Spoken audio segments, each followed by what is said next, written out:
विधानसभा निवडणुकीमध्ये महाराष्ट्र नवनिर्माण सेना 200 ते 215 जागा लढवणार आहे याबद्दलची माहिती मनसेचे नेते प्रकाश महाजन यांनी दिली आहे। मराठा आणि ओबीसी आरक्षणावरून राज्यामध्ये सुरू असलेल्या वादावरती सुद्धा मनसेच्या महाजन यांनी भाष्य केलेलं आहे। आर्थिक निकषांवरती आरक्षण द्यावं अशी राज ठाकरेंची भूमिका असल्याचं महाजनांनी म्हटलंय।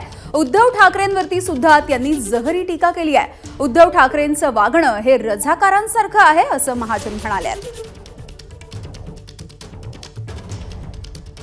साहेबांनी परवा आमच्या पक्षमेळाव्यात जाहीर केलं की आपण स्वबळावर 200 जागा लढवू आणि हा निर्णय जर साहेबांनी घेतला असेल तर आम्ही सर्व कार्यकर्ते त्या दृष्टीने तयार आहोत। जाती आणि आरक्षण याला माझ्या पक्षाचा विरोध आहे। माझे नेते जातपात मानत नाहीत।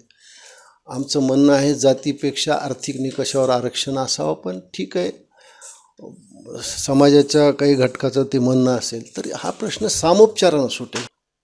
माझं तर मत असं आहे, मागं राजसाहेबांनी एकदा सांगितलं होतं की सत्तेत असलेले आणि सत्तेत विरोधात असलेले या सगळ्यांना जर हे आरक्षण मान्य आहे तर मग आडलं कुठं?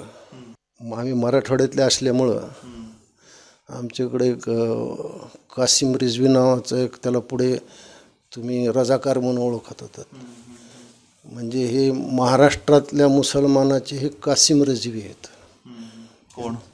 उद्धव ठाकरे यांना मुसलमानाविषयी खूप प्रेम आहे, मुसलमानाला सुद्धा यांच्याविषयी प्रेम आहे।